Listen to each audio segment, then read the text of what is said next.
मऊ जिले में राष्ट्रीय युवा शक्ति संगठन के द्वारा इस कार्यक्रम का आयोजन किया गया, जिसमें लोगों को तमाम तरह के योजनाओं से अवगत कराते हुए बताया गया कि आपके पास तमाम अधिकार है। अगर आप उस अधिकार के बारे में जानेंगे तो आप हर एक क्षेत्र में पहुंच सकते हैं। अगर कहीं दिक्कत हो तो यह संगठन हर समय आपके साथ खड़ा है। सर, अपना परिचय दीजिए। मैं आईडी राम हूँ और डिस्ट्रिक्ट मऊ में जगदीपुर गांव पड़ता है, पासा चट्टी के दक्षिण साइड में। और ये मेरी जन्मभूमि है, मऊ का रहने वाला हूँ। इसमें गवर्नमेंट में विज्ञान प्रौद्योगिकी विभाग में मैं परिषद में सचिव हूँ। और यहाँ हमारे नियर डियर जिन लोगों का हमारे प्रत्यक्ष या अप्रत्यक्ष रूप से संबंध रहे हैं, ये लोग अच्छा काम कर रहे हैं, तो उन्होंने आज बुला लिया कि साहब थोड़ा हमारे बच्चे हैं, हमारी महिलाएं हैं, युवक हैं, इन लोगों को थोड़ा सा अपने पर्सनल लेवल पर जो बातचीत है थोड़ा सा उनसे आप कर लीजिए। तो हमारी भी एक इच्छा हुई, क्योंकि इन लोगों ने मांग रखी आज और दिया हमको कि आप करें, तो इस तरीके से मैं यहाँ आ गया। मैं सोचता हूँ कि किसी न किसी सोसाइटी से सोसाइटी इसमें फायदा हुआ, इस सोसाइटी तो कुछ न कुछ सोसाइटी में हमको देना चाहिए। तो मऊ जनपद में 1632 गाँव हैं, 1632 गाँव हैं।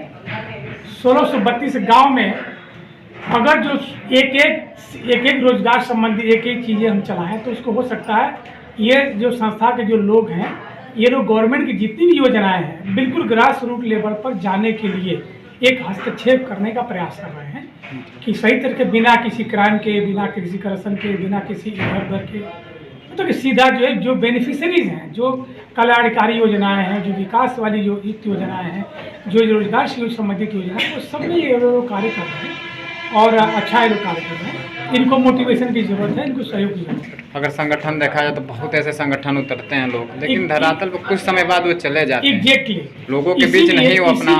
इसीलिए मैंने इनको बोला है कि वो क्यों चली जाती है। परंपरागत तरीके से आप लोग काम ना करिए, आप लोग काम करिए, टेक्नोलॉजी का इस्तेमाल करिए।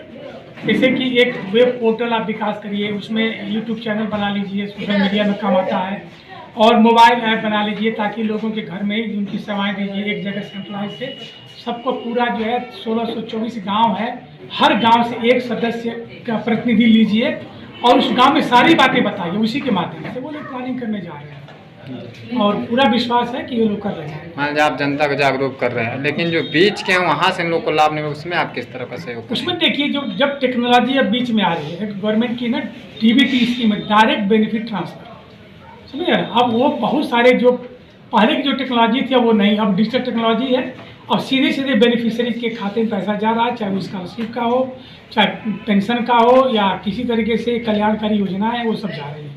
लेकिन बीच में अभी तो रुक रहा है ना। अभी जो गरीब है उनके अगर देखा जाए जमीनी हक तो गरीब हैं, उनके यहाँ आज भी नहीं पहुँच पाए। उसके देखिए, गरीब आदमी जो भी है उसको थोड़ी एक जागरूक होने की ज़रूरत है कि गवर्नमेंट हमको क्या दे रही है, गवर्नमेंट जो है हमको क्या दे रही है, ये भी जागरूक होने की। गवर्नमेंट जितनी योजनाएं हैं पहले प्रचार प्रसार हो और वो सीधे उनसे जोड़े, और जितने भी विभाग हैं उनके विभाग के अधिकारियों से, ये समिति के लोग, संस्था के लोग मिलेंगे और जो बेनिफिशरीज है उनको बारे में भी जानकारी देंगे कि आपका जो केस है, आपका जो रोजगार संबंधी है, जो कल्याणकारी योजनाएं हैं, जो विकास संबंधी योजनाएं हैं, इस अधिकारी के पास पहुँचाई गई है और वो करने पर ये संस्था के लोग मजबूर करेंगे।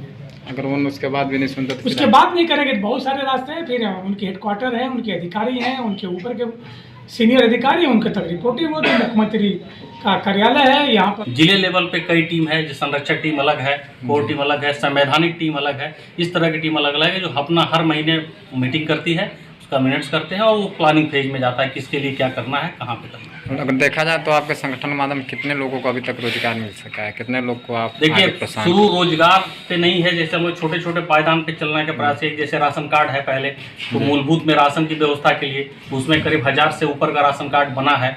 उसमें एक और प्रक्रिया हम लोगों ने शुरू किया है कि जो कोटेदार है उनके साथ समन्वय स्थापित हो और उनके लिए काम हो। दूसरे स्तर पे क्षमता वर्धन का काम किया जा रहा है। जो रोजगार पर बढ़ते हैं, ITI किए, सब किए हैं, लेकिन उन्हें कोई जानकारी नहीं है, तो उनके लिए हमारा ये व्यवस्था यहाँ पे आप आइए और आपके लिए सुविधाजनक जो चीज़ें उनके या तो PMKY से जोड़ा जाए या उस तरह चीज़ें, और उनका क्षमता वर्धन किया है। तो अभी रोजगार की तरफ हम जा रहे हैं और शासन के साथ बातचीत हो रही है जिले स्तर पर। जो आपका ये संगठन बना है, क्या ये पूरा एक शासन के मन के तरह है कि या फिर उसके मतलब संवैधानिक टोटल ये जो जितना हमारा संगठन है ये सब संवैधानिक रूप से काम करता है। संविधान के विपरीत हमारा कोई बात नहीं होती है। संविधान की उद्देशिका को लेके हम लोग काम करते हैं। समता, समानता, बंधुता, इस पे लेके पूरी तरह से काम है। और जो भी काम होगा संगठन के कार्यकर्ताओं द्वारा वो सब लीगल फ्रेमवर्क में होगा। माना यह जाए कि आप लोगों को, आपके संगठन के द्वारा लोगों को रोज वो प्रोत्साहन दिया जा रहा है, उनको बताया जा रहा है जो चीज़। बिल्कुल उनको एक तरह से कहा जाए कि उनको जागरूक किया जा रहा है, सशक्त किया जा रहा है,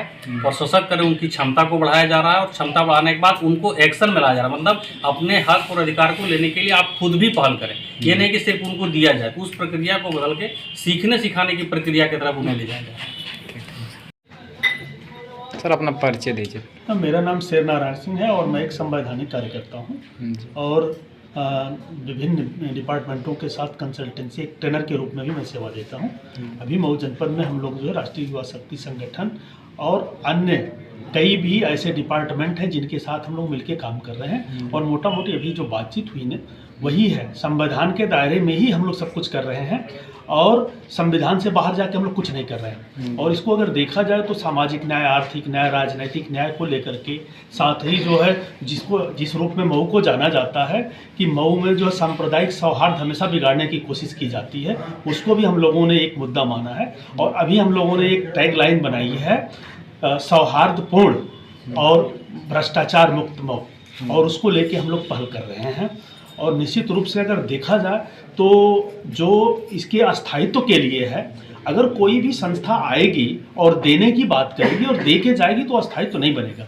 हम लोगों ने जो रणनीति बनाई है वो ये स्लोगन हम लोगों ने ये नारा दिया है कि जिसका मुद्दा उसकी लड़ाई, जिसकी लड़ाई उसकी अगुवाई। तो अगुवाई उन्हीं के हाथ में है जिनका मुद्दा है, जिनकी समस्या है। और हम लोग दोनों के साथ काम करते हैं, ड्यूटी बियरर और राइट होल्डर, अधिकार दाता और अधिकार धारक दोनों के साथ काम करते हैं। और अभी जो है जिले पे एक कंसोर्डियम के रूप में हम लोग जो है खड़ा कर रहे हैं। और इसमें जो है तमाम संवैधानिक संस्थाएं भी है। राष्ट्रीय युवा शक्ति संगठन के साथ साथ एक जो है साथी फोरम है, जो स्वैच्छिक संस्थाओं का नेटवर्क है। उसके अलावा बाल कल्याण समिति से आप देख ही रहे हैं, अध्यक्ष जी हैं।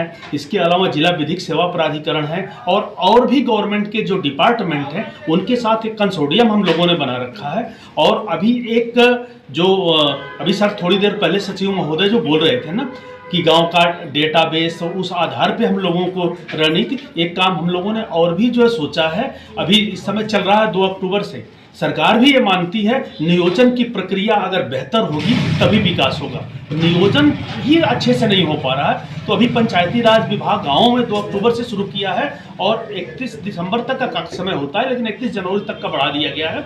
और उसमें जो है ये अंतिम व्यक्ति को भी नियोजन प्रक्रिया में शामिल करते हुए और उनको उनकी जो समस्याएं हैं उनको शामिल करते हुए विकास योजना बनाना और उसका क्रियान्वयन करके ये अंतिम व्यक्ति के जीवन में बदलाव। और जो सबसे बड़ी बात है ना, अभी तक जो समझा गया है कि लोगों को लाभ देना, हम लोग ये लाभ केवल नहीं मानते, हम लोग ये मानते हैं कि लोगों को गरिमापूर्ण जीवन जीने का अवसर मिले और उसको आधार मान करके हम लोग जो है विकास की बात कर रहे हैं। ऐसे विकास की बात नहीं कर रहे हैं जहां केवल देने की बात हो और उनकी गरिमा प्रभावित हो, नहीं।